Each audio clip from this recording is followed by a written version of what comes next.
Assalamualaikum warahmatullahi wabarakatuh. Kembali lagi di channel Cinarita Nusantara.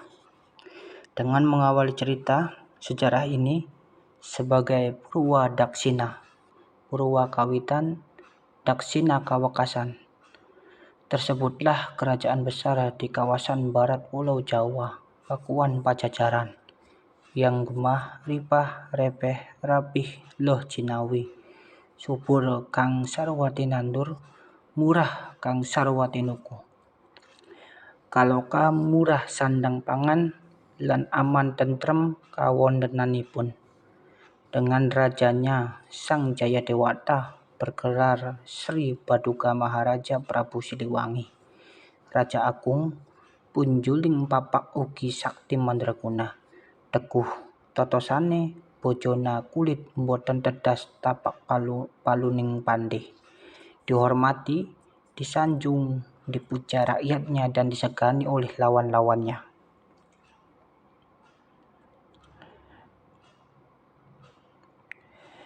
Sang Prabu Siliwangi Pajajaran sedang dihadapkan oleh kawula sentana praja. Mereka duduk penuh tanpa sela di hadapan Sang Prabu. Hadir para sunan, tumenggung juga bupati dari wilayah kekuasaan Pajajaran. Mereka berkumpul atas undangan serta untuk mengetahui ucapan Sang Prabu.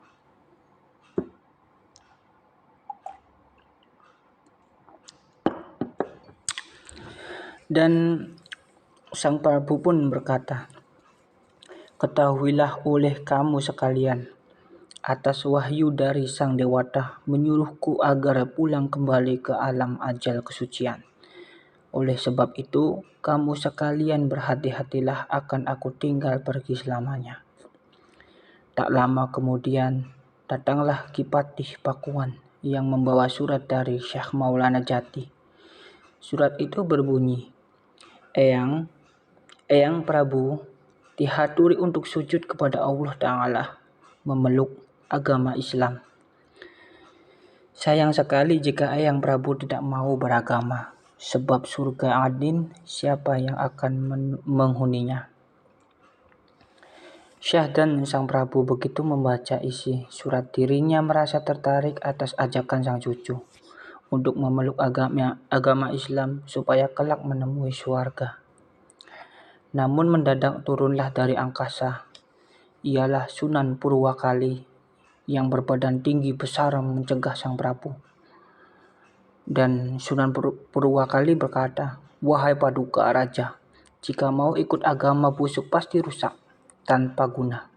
Paduka mempunyai azimat kuno yang berupa sadalanang. Sudahlah, tancapkan azimat sadalanang itu di tengah-tengah alun-alun kota Pajajaran." Kemudian segera azimat sadalanang ditancapkan. Maka semua orang Buddha menjadi musnah, tak terlihat lagi oleh orang-orang Islam. Walaupun keluarga raja, jika ia sudah beragama Islam, maka berpisah tidak ikut moksa bersama Sang Prabu. Maka tinggallah mereka kebingungan bagaimana anak ayam kehilangan induknya. Hilir mudik tanpa arah, seperti rakyat dan pasukan tanpa raja. Hanya tertinggal Lebak Kalutungan. Berdiri menyaring tulisan Syah dan Prabu Siliwangi bersama dengan keluarga tepat pada malam Jumat. Bubar menaiki Gunung Padang sambil mengemban putrinya yang bernama Perwatasari.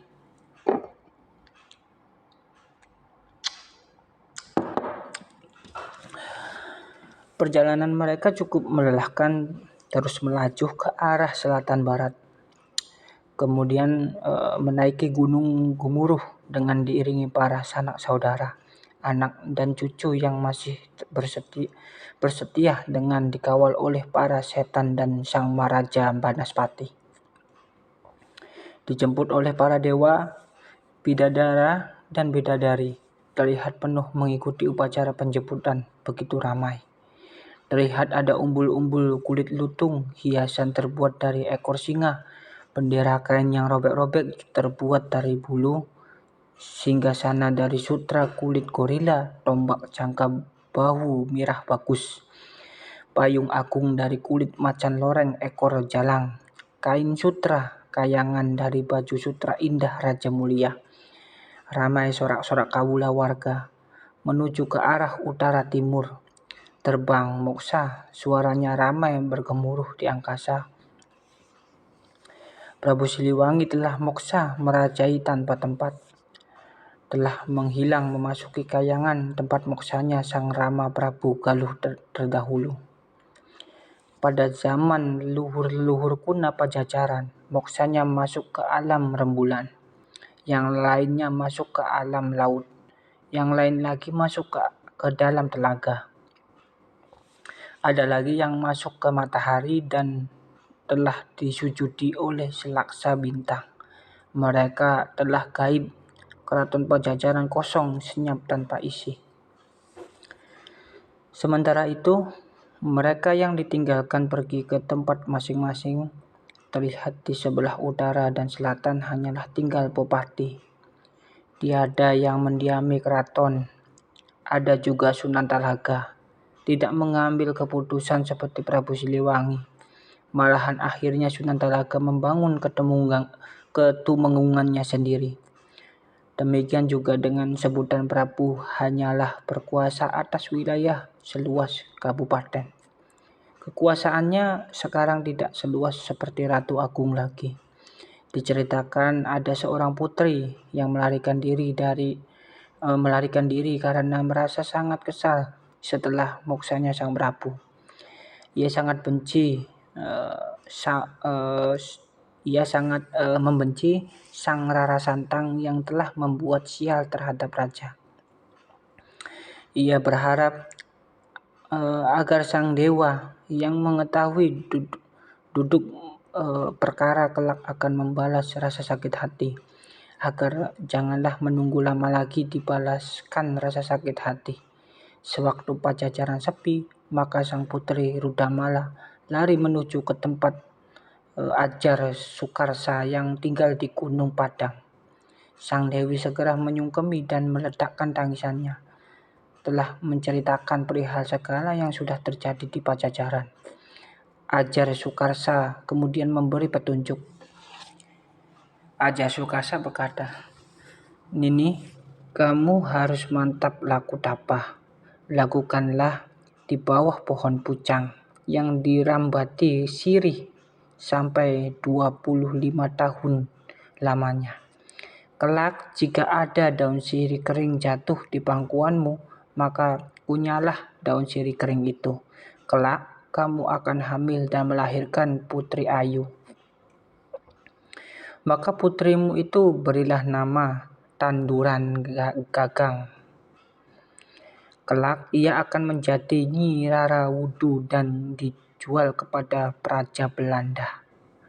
Orang Belanda yang banyak ilmunya sehingga ia bisa meniduri putrimu. Kelak ia akan mempunyai anak, kemudian menurunkan anak cucu. Itu merupakan keturunanmu yang kelak akan membalas sakit hati kepada anak cucu Rara Santang.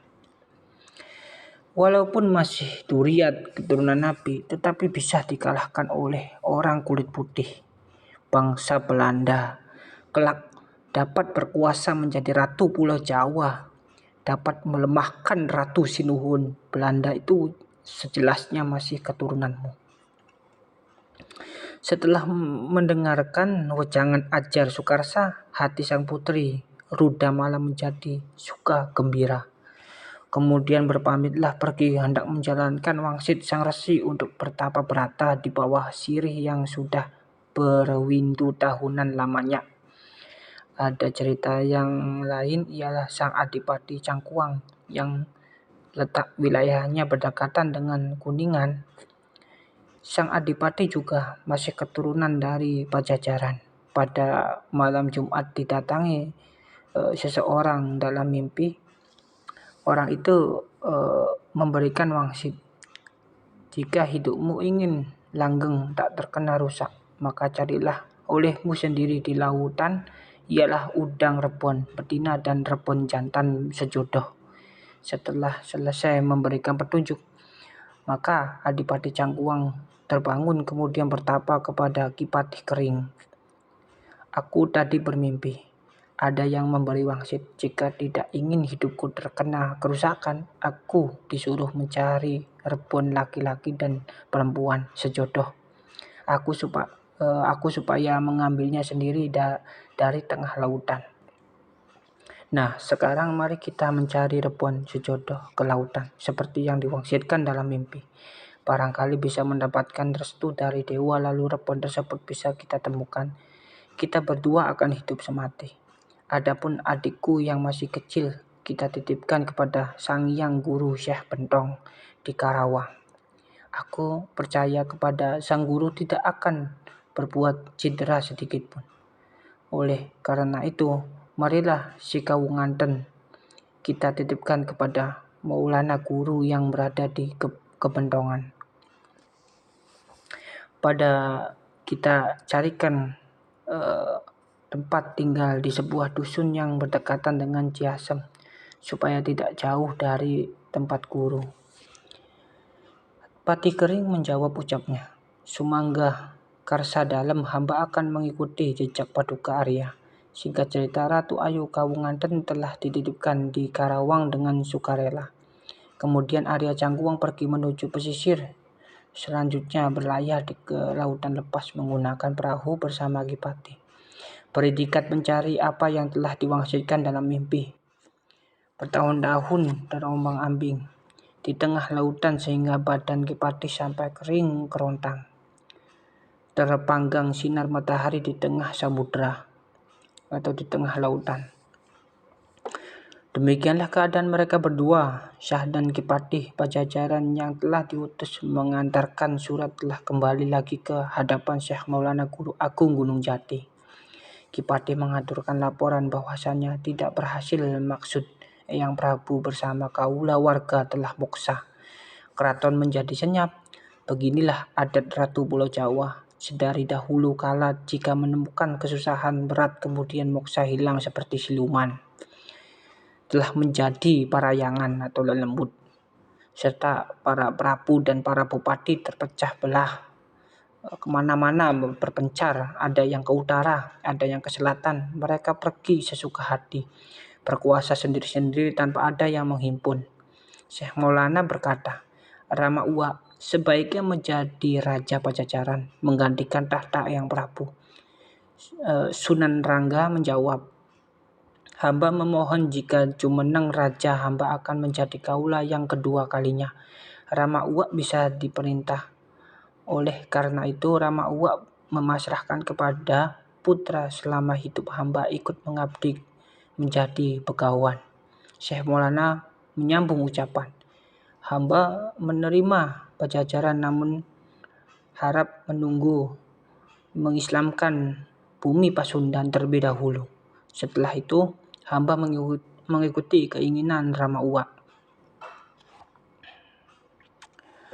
Setelah mufakat atas keinginan Syekh Maulana, Sunan Rangga tetaplah untuk Angguwani atau dalam kurung menjadi kuwu berada di Pajajaran.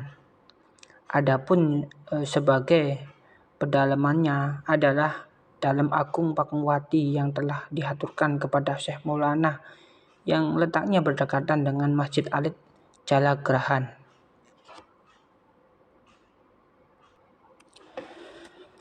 Sebagai tempat perkumpulan para wali pada saat itu belum berdiri Masjid Agung dan negara pun belum terbentuk. Karena Syekh Maulana belum menjadi ratu, masih menjadi pandita Cirebon yang ditinggali di Gunung Jati. Sementara itu Ki Gendeng Jati telah datang dengan mendarmakan bakti putri penengahnya yang bernama Nyi Rara Jati. Syekh Maulana telah menerima sang putri. Lama-kelamaan dari pernikahan itu Maulana Jati memiliki 2 orang putra. Putra pertama diberi nama Jayaklana dan adiknya disebut Brataklana yang kelak meninggal di lautan. Maka Ki Gendeng Jati menjadi mertua Syekh Maulana Jati. Begitulah cerita kisah asal-usul kenapa Belanda bisa menguasai tanah Jawa khususnya di Tatar Pasundan. Bahkan di Tatar Pasundan pun ada yang memberontak dan memihak kepada Belanda. Memang udah ada sejarahnya ya teman-teman, dari cerita naskah ini yang saya ceritakan. Semoga menambah wawasan untuk para sedulur semua dan semoga bermanfaat. Wassalamualaikum warahmatullahi wabarakatuh. Salam Rahayu. Cinarita Nusantara. Cinarita Nusantara.